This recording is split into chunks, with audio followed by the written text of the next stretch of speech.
God. He illustrated this by showing us a clear glass of water, a nice big clear glass of water.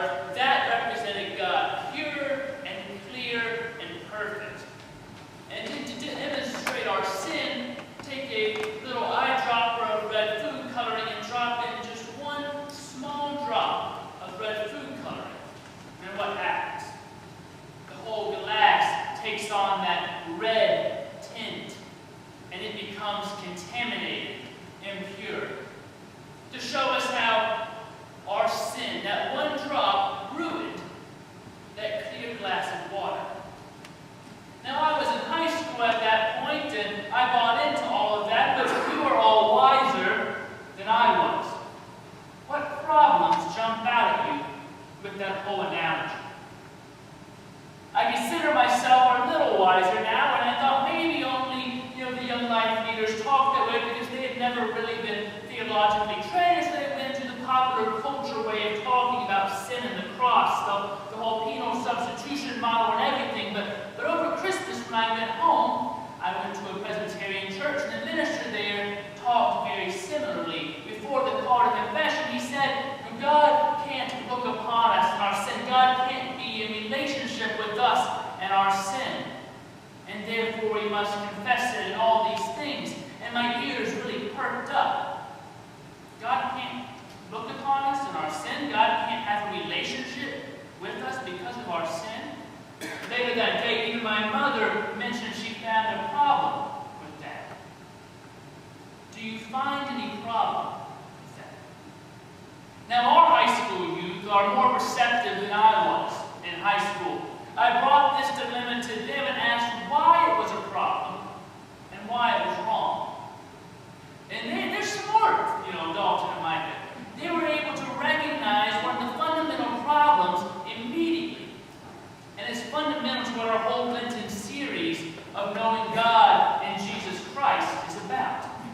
Our thesis this Lent, and really the thesis of the church, is that God revealed God's self in the person of Jesus Christ. And therefore, Jesus Christ should be the ground of all our knowledge about God.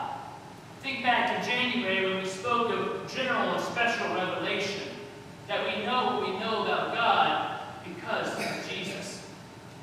If we believe Jesus is God incarnate, Jesus is the second person of the Trinity with flesh living among us, then it stands to reason that what is true about Jesus must be able to be applied to God the Father as well, right? Let's look back at our original issue. Can God look upon our sin and come in contact with our sin and have a relationship with sinners? Well, the first question we should ask is, did Jesus have a relationship with sinners? Was Jesus able to come in contact with sin? Now, our high school students, they were able to immediately recognize this when I brought poses put on to them. I think Micah said, first off, well, didn't Jesus hang out with sinners all the time?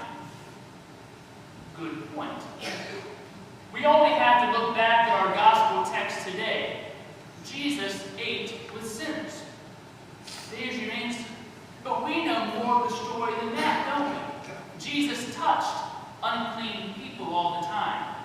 Did that contaminate him and make him no longer God? Don't we say that Christ took on all of the world's sin on the cross? We say that, don't we? If Jesus took on all sin, and if Jesus is God, then God must be able to take on all sin as well, right? So why are we concerned with a speck of red food coloring in a glass of water contaminating God? Is God so small as that? Why are we so often obsessed with the idea that God can't come in contact with our sin? I think often it's because we want a holy other God, not immersed in this world of pain and suffering. Maybe we want a God who is antiseptically clean and separate, like a clean room in a hospital, one place, one person where the filth of the world doesn't contaminate, one place to go and run to that is sterilely white. Well, if that's the God you want, I have some bad news for you. You chose the wrong religion, and you're in the wrong church. Because Christianity is not one of these religions where God is wholly other, not immersed in the dirt and pain and suffering of the world. Think back to Genesis. Come on back to chapter 2. From the very beginning, God gets God's hands dirty. How does he create the first human being?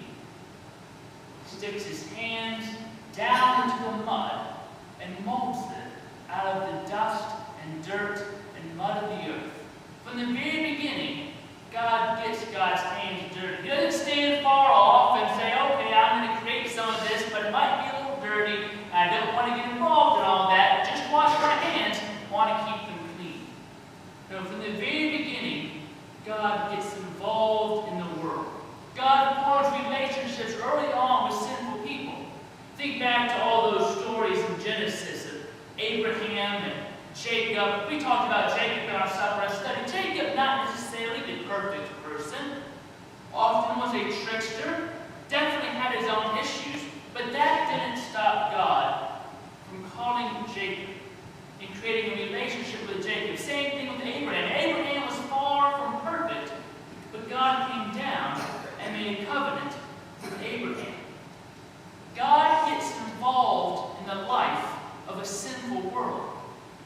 God isn't just isolated from pain and sin and filth in some sterile environment. God is right in the midst of it to experience all of that with us.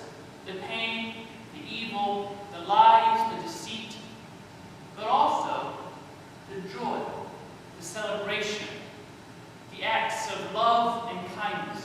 God is in the middle to experience all of those with us. Two more stories from my past. This analogy was used constantly and still is often used with youth groups. I need some props. Come up here, grab the 2 props. It goes like this. There are 2 chairs. And in the beginning, everything was meant to be good. But here I am, I'm Stephen, I'm Adam, and there's God. You can't see God because we don't know what God looks like. So I'm not going to make one of you. They usually pick a leader to be God.